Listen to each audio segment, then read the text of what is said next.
Ever notice how some guys just seem to catch a woman's eye without even trying, while you're stuck wondering what you're doing wrong? I used to spend forever perfecting texts and clever lines, only to get ghosted like clockwork. But then I stumbled on something that changed the game. 7 Stoic flirting moves women actually can't resist. Tactic number 1, embrace humor that breaks barriers. The first move that actually drives women wild? Using humor, but not the cheesy, "I learned this joke last night" kind of humor. I'm talking about that sharp, confident wit that shows you're emotionally grounded and not just trying to be the class clown. Here's the deal. Humor isn't just about cracking smiles. It's like a secret handshake that breaks down walls way better than a dozen compliments ever could. When you make a woman laugh, especially in those awkward, "What do I say now?" moments, you're basically saying, "Hey, I'm cool under pressure. I got this." And trust me, that calm, unshakable vibe, it's magnetic. Think about the most charismatic people you know. They don't come in throwing jokes like confetti. Nope. They use humor to connect, to say, "I don't take myself too seriously," which somehow makes them way more attractive. It's like they're handing out VIP passes to their chill club. So here's a little homework for you. Next time you're stuck in a stiff convo, toss in a light, self-roasting comment about the situation. Not roasting anyone else, just you, having a laugh at the awkwardness everyone's feeling. Suddenly that weird tension, poof, gone, like magic, but way cooler. Tactic number 2, master the art of mirroring. Now this next thing is kind of wild. Scientists have actually found something called microsynchronizations. Fancy term, right?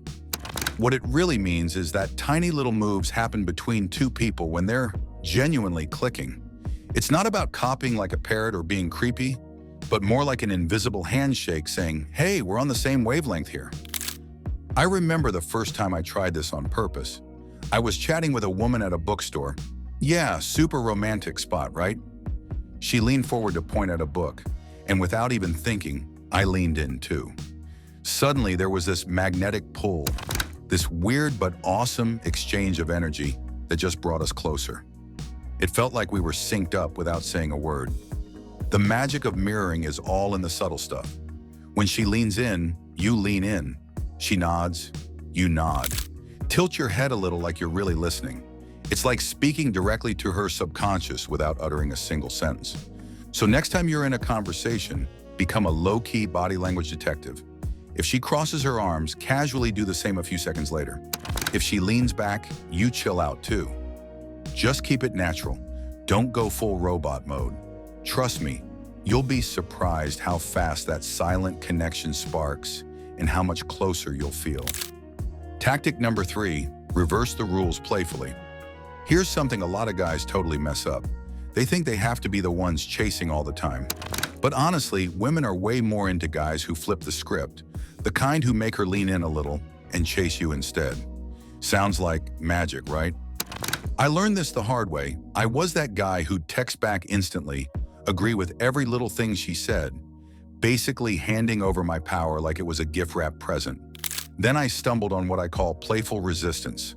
Not being a jerk, but throwing in just enough challenge to keep things fun and unpredictable. Like when you say something like, "You know, you and I probably wouldn't work out," with a cheeky grin. No, you're not shutting her down. You're making her curious, showing you've got standards, and she's got to bring more than just good looks to the table. So next time she's telling you about her latest passion, instead of nodding along like a bobblehead, try this. "You're going to have to prove that to me. I'm not convinced yet. Show me what you've got." Keep it light, watch how she perks up, and suddenly the game's way more interesting. Tactic number 4, let your eyes do the talking. Eye contact is like your secret superpower, but most guys either avoid it like it's a spider or stare so hard it feels like a staring contest gone wrong. The trick is controlled eye contact. Hold her gaze just long enough to show you're interested, but don't overdo it until it feels like you're trying to read her thoughts. What blew my mind was how much the eyes reveal.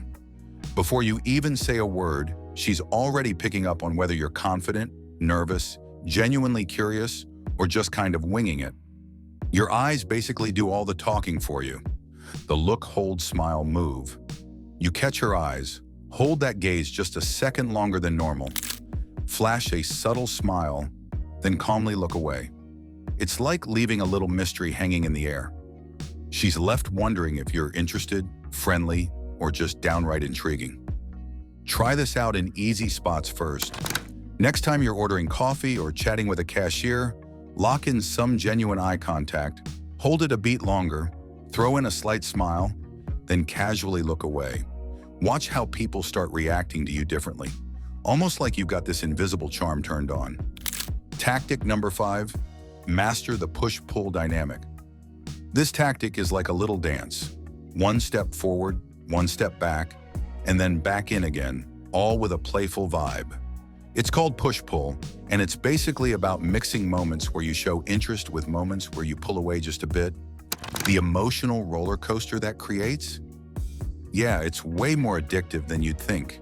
The science behind it is pretty wild.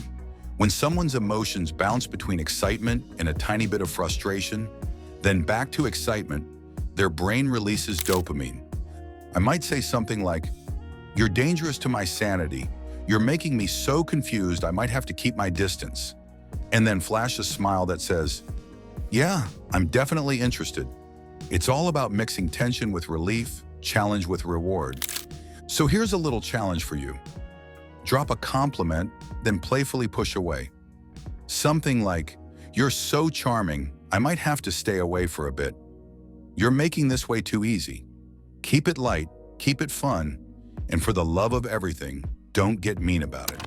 Tactic number 6, create mystery by disappearing at the peak. Here's a twist most guys totally miss. The best moment to end a conversation is right when it's going awesome. Think about your favorite TV show. Why do you binge watch? Because episodes end right at the juicy cliffhanger that leaves you wanting way more.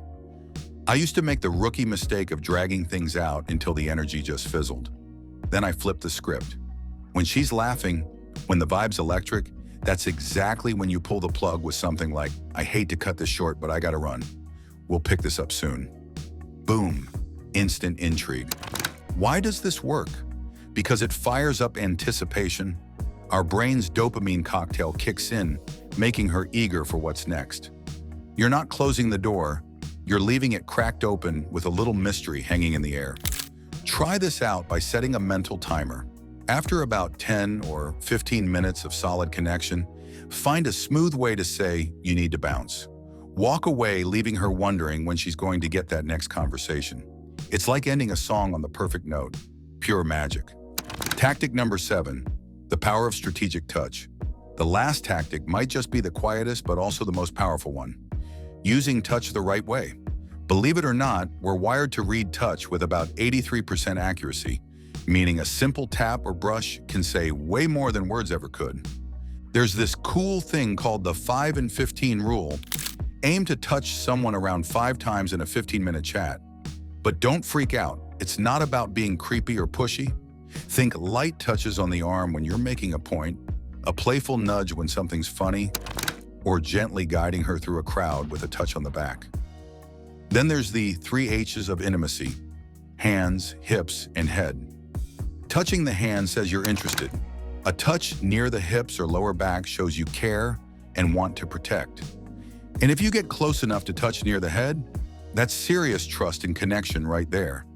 Start small with a light touch on the forearm when you say something important or meaningful. Watch how she reacts. If she doesn't pull away, you're good to get a little more comfortable with appropriate touches. It's all about reading the room and moving naturally. Mastering the art of touch isn't about rushing or overdoing it. It's about tuning in, being natural, and respecting boundaries. When done right, it adds a whole new layer of connection that words alone can't reach. So next time you're in a conversation, remember these subtle signals. They might just be the key to turning chemistry into something unforgettable. If you found these tips eye-opening, hit that like button and subscribe for more insights that actually work. Got any wild flirting stories or tactics that surprised you? Drop them in the comments. I'm all ears. Let's keep the conversation going.